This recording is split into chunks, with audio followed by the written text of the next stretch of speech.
It's Wednesday, it's MCN time, which as you know is a collection of Marvel Contest of Champions related community news and information on Mondays, Wednesdays and Fridays. I forgot what my other day was I upload this.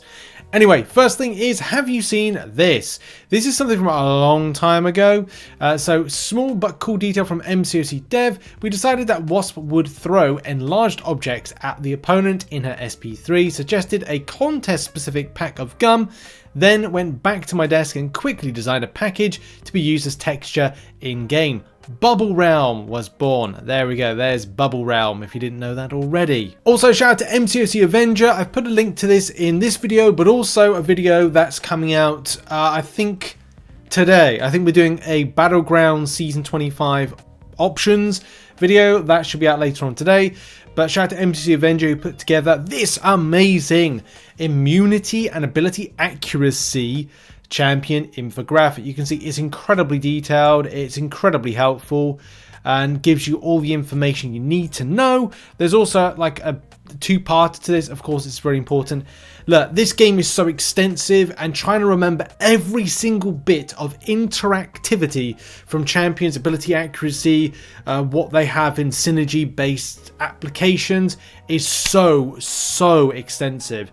So massive shout out to MCOC Avenger. Please go and check out MCOC Avenger's X, and yeah, links are in the description as well. There's also a high quality link as well, but yeah, this is because you're probably looking at it going like, I can't read that. Well, there's plenty of links for that one, which takes you to the source files, which are of course of high definition. Also in funny news, it looks like when you do Mephisto based SP3s that the Juggernaut treatment has continued. Whether or not this will be sorted out, as you know, by Friday we should be seeing the hot fix, but it was certainly funny to see this right here, this little human torch there. People have the joke of like Cassandra Nova is about to do some things to him. Hey, look, if you've seen the film Deadpool and Wolverine, you'll know exactly what's going to happen next, and it ain't too great. Talk about, you know, was it skinless chicken thighs? Now we do have a sponsor for this video, which is the LightMe Cozy Clip earphones. This video is brought to you by LightMe Cozy Clip. If you're looking for earphones with comfort in mind, with immersive audio, lightweight with plenty of charge to listen all day, that's also sweat and water resistant, then check out LightMe Cozy Clip Open Earbuds. This is the second time I've worked with LightMe. We will work back in September, and this is another fantastic product they've released. They're easy to set up and easy to use. So right now I'm playing Marvel Contest of Champions with the Cozy Clips earbuds in at the moment, and sound is perfect. For general sound like listening to music, it's absolutely fine. YouTube videos, like here's a good example. I'm playing Dim Sum Paradise, and I'm now going to close that down and go right back into gaming and play a little bit of Arena in Marvel Contest of Champions. So Cozy Clips do the job. Especially because that's always my biggest concern. I've been moving around with an earbud in my ears and just shaking whilst doing exercise or whatever. One would drop out and then I'd lose it, or it'd fall down a drain or something like that. At least with these, I know they're actually going to like clip on and stay there, as we've seen a moment ago where I'm kind of like shaking my head around and it's still in there. Thanks to LightMe for sponsoring this video. Go and check out the Cozy Clips in the link in the description. Now I'm off to play my fighting game where I can hear the punches and listen to music at the same time. Thanks to LightMe for sponsoring this video. Last September we reviewed the over-ears. This is the clip-on ones, different variety. These are actually reviewed pretty darn well. If you see them on Amazon and various other places, they've reviewed very well, especially compared with other brands. So where Kabam are up to is this. I still plan on posting something and have a few things roughed out. However, as mentioned in another post this year, I'm going to wait for the data analysis to make sure my understanding is correct. I believe we are getting the analysis Jan 31st. Then it will take me a week or two to read it and update my thoughts about the event, and don't expect anything before mid-February. So that's a long time for it to come. I'm sure people will be very disappointed in that one, and yeah, I definitely share that. And this is the thing, maybe it's down to resourcing, that Kabam aren't resourced in multiple different areas, that one individual can't bring all the information, analysis and conclusions and summary to Kabam Crash, and then of course he reads through it and goes, there, it's done. There doesn't seem to be that case. Instead it's kind of like a data report that's going to be put together for anybody to kind of go, oh, so that's the conclusion. So Maybe this is just down to like a resourcing at Kabam's point of view, maybe. Crash follows up to say, I know the community is urgently looking forward to calling me a liar, but nothing I have to say about it really impacts anything until 11 months from now. I'd rather do it correctly than do it quickly for no reason. And I mean, that's okay from Kabam's point of view.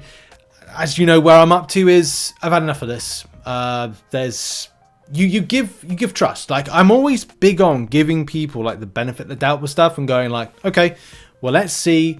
I want to hear proposition, as in the Dark Knight, of course. I want to hear proposition, and we heard proposition, and proposition didn't work out accordingly. There were some good things about the Realm event that really helped out the Banquet event in general, but there were things that just did not like tick a lot of boxes for players. And maybe that's just down to the events kind of lost its touch over the years.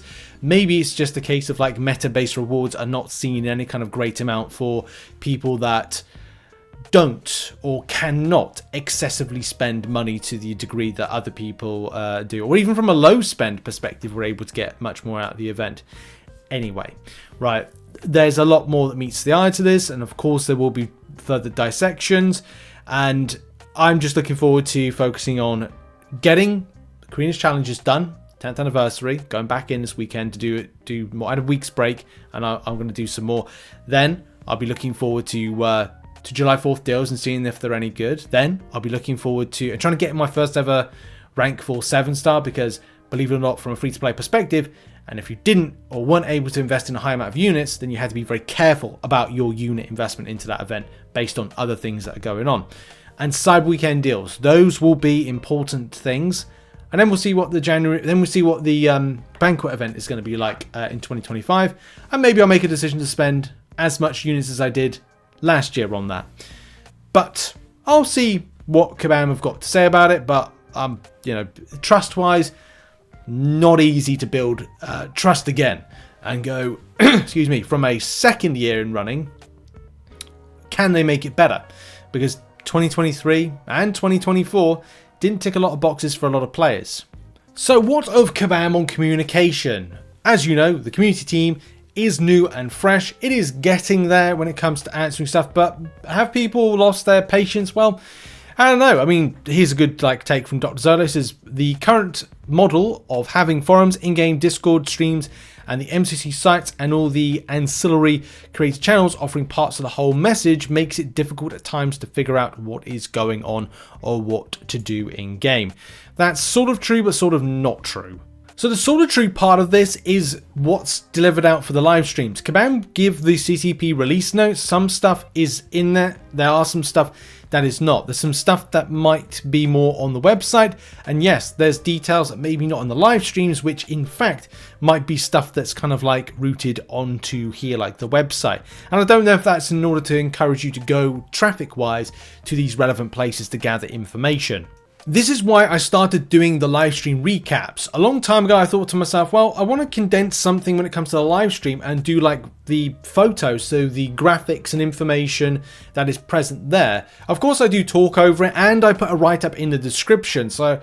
And also I do a 60-second version of this, which is not easy to do, I must admit, because there's a lot of information context to put in a very short space of time. Also, Akbar does his monthly recaps. But where it's true, I do agree that more could be done to kind of allow more information out, whether it's a write-up or not, or have that kind of pre-prepped if that is the case, like a kind of an official stream recap. But then maybe that's Kabam allowing content creators like Akbar, or maybe myself, and many other content creators to do live reactions and other stuff like that. But it would be nice for some official comms on matters. This, I guess, is where the website comes in and where everybody goes to gather like little bits of information, but making an alert to that, whether it's on Discord or whether it's having something more regular posts, because if you remember rightly, like a lot of the posts have kind of like limited down on like the forum, where, you know, it used to be like there was something new about the game. Well, it's on the forums. Like that used to be the go-to place. So from a quick look on things like Discord, it's like, where's the notification of things that are happening or have happened, and are they rooted in different areas like champ spotlights? Is there an update on there? Well, the 17th of December for the Thanos Deathless champion, And other than that, is there anything else? Well, this was good. Like, there is like a notification here of Battleground Season 25. So at least it gives you an alert to that one. But then it's like one-stop shop, and that's always problematic for Kabam because they have so many different areas to cover and give us alerts on what's happening in game. See, I'm more of a fan of the forums than I am on something like Discord. I love Discord, by the way. I think it is fantastic, but when it comes to getting as much information in a very kind of condensed and structured way, I don't know, the forums always had that kind of charm about them, especially when you're talking about an individual topic that can have further discussion and also sentiment and engagement, which is, you know, really important. There's a great response from this right here. Any announcements we make to the Discord should be posted here as in post in the announcements channel, though I understand that it doesn't encompass other replies in other places in the server. If those announcements posts aren't making it over, that's a problem and something I want to fix. Lots of good and understandable feedback here. Absolutely is the case that we are in more places than ever because we want to provide more options for a greater variety of players.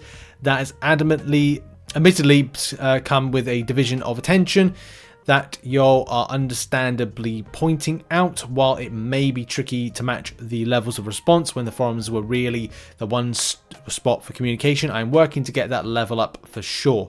Tried to tidy up the stickies here and there, and we'll stab at it now for a proper end of week cleanup. So that's at least something good, but more needs to be done. I'm sure a lot of you want to see more. There's definitely a lot more I think a lot of us would like to see from the levels of communication, information and stuff like that. It's good to see Kabam Crashed, Karate Mike and Pinwheel being around to communicate on matters, which is really good. And hopefully, like in the future, the usage of things like the website is done more. But just those alerts for the forums, we had one recently actually in the last 24 to 48 hours. So that's good, at least I know that it's there and we're communicating well. So a quick follow up on yesterday, or the day before actually, is kind of issue with the raid revives, which left me just going, why? What? Why? It could be like the Kabam want your units, they want to slow down the process. Don't know yet. It would be nice to find out like what the crack is with that one, because we just don't know. Any kind of like update in the situation is sentiment feedback. That sentiment gets passed on to the game team, but this is where we're up to. Not dipping, just confirming the announcement should have been on the forum at the same time as it appeared elsewhere. With regards to top revives, I'm reading the feedback and collecting it to pass along, because that's what a community manager does, or community liaison. It's an interesting point for sure, and something we will keep an eye on. We'll pass along that to the game team, but for now, we're just observing how things go and collecting feedback. And of course I feel like you guys should heavily reconsider the intent versus player agency, morale, and fun. This will shift things more towards the intended design, but in my opinion, at too steep a cost, especially at the time it's coming.